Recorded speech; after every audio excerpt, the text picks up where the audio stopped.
given that our data table is set up so that we have a trial, a impulse on one of the carts, the mass, initial and final velocity of the other cart. Thank you. It makes sense to make a data table in sheets that's laid out the same way so that you can enter that information really quickly.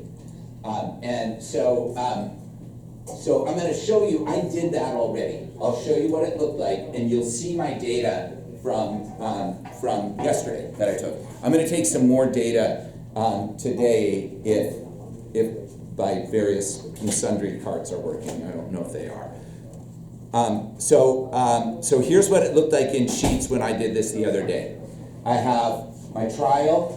I didn't try to make it look nice. I just said J1, M2, V2, V2 prime. And then I did calculate the change in momentum for cart 2. I just called it delta P2. These titles don't matter so much, but the layout does. The data that I just collected looks like this. My impulse was negative 0.14. Negative 0.14. Hang on, I can do this. So negative 0.14. My mass of cart 2 was 1.3. My V2 initial velocity of my second cart was 0.213. And I'm going to double check these just to make sure, but I think that's about right. 0.213, yep.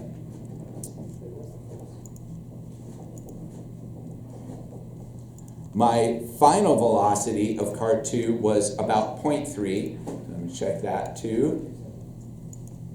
Yep, about 0.3. And then here, you can do the calculations yourself, or what I did is I used an equation. I used sheets to do the math. So the change in momentum is going to be M2V2 minus M1V1. So I can just type that in as a formula. Equals M2 times V2 prime minus M2 times V2.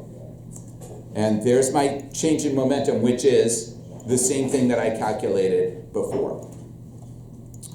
And then you can see there's a couple of things that should jump out here. One is the trials that I did yesterday look pretty different. The impulses, for the most part, were greater. My mass of the yellow card was different. I had a much lighter yellow card yesterday. Today, I put much more mass on it. The initial velocity of my yellow card, yesterday I kept rolling it toward the green card. Today I rolled it away. And the change in momentum was much smaller. Like, it's not the same collision, but I collected all the relevant data. And what you'll see is it doesn't matter. You can change the masses, you can change the velocities. As long as you record this data faithfully, you'll get results that are reasonably accurate. So here's how you do the graph. The first thing is we need to make a new data table that just shows J1, which is my impulse. So I'm going to copy that and paste it down here. And delta P2, which is the change in momentum of my second cart. This one, the way that I did it, since I used an equation, I have to right-click, choose Paste Special, and say Values Only. If you don't do that, it's going to try to paste the equation, and it's going to get all locked up. So here is my data that I'm going to graph. And then Sheets does a really good job of determining what kind of graph you want. So I'm going to highlight this, choose Insert Chart, and it comes up with a scatter chart, which is what I want. A scatter chart is what you want. If it doesn't, if yours doesn't automatically come up with a scatter chart, make sure you change the chart type so that it says scatter chart. And then we want to have a trend line and an equation for the line of best fit. Sheets will do all of that. Here's how you do it. You click Customize here on the chart editor. You click Series. You click Trend Line. There's a checkbox. We're going to turn the trend line on. For label, we want Use Equation. And those of you who know a little bit about statistics know that R squared is going to tell us like how good of a match our data is. So I'm going to click on that as well. And here's what I end up with.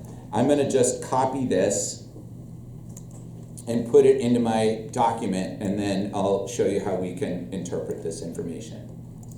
So here is my data. And there's a couple things that are important to recognize here. The first is that this, if you don't know what this R squared means, that's okay. The closer that number is to 1, the better this line matches up with the data that we have. This is really close to 1. This is a really good fit. So this is a good sign. If your R squared is less than 90, then probably something went wrong with your data collection. The second thing to look at is this piece right here. So here's my equation. I'm going to rewrite this. Okay, so my equation is delta P2, well, that's this. Delta P2 equals this number, negative 1.14 times x. What's my x-axis? It's J1. Plus negative 0.0302. All right, so let's dive into this a little bit more, because this number right here is the y-intercept. This is really close to 0. So we can just ignore that part of it. And what that leaves us with is this. Delta P2 is equal to negative 1.14 J1. What was our hypothesis? Our hypothesis was that these two things were going to be the same. And we can see they're not. They're not in two ways. One is we have a negative sign here. Our correlation is an inverse correlation. It's not a direct correlation. So whoops. And that seems like a relatively minor thing. And it is. It's important conceptually, but that's why I said our hypothesis is reasonable. It all makes sense. And then when you run the numbers and you realize, oh, it's the negative of it, that kind of makes sense too. Because, like, not that we have an explanation for it, but just the idea that, okay, yeah, what we meant was it's the same magnitude. And then this piece here, negative this 1.14. 1.14 is pretty close to 1. It's not exactly 1. So this represents probably some, like, who knows what. There's a whole bunch of things that might have gone on. For most of you, what you're going to find is it's not a perfect match. The impulse received by your green card is not going to have exactly the same magnitude as the change in momentum of the yellow card. There's a billion reasons why that might not be the case, and we'll look into that a little bit on Monday. But what this is saying is, it's pretty close. It's pretty close. So while this hypothesis turned out to not be correct, it does look like maybe a more accurate hypothesis would be that the change in momentum of one of the cards will be equal and opposite to the impulse received by the other card.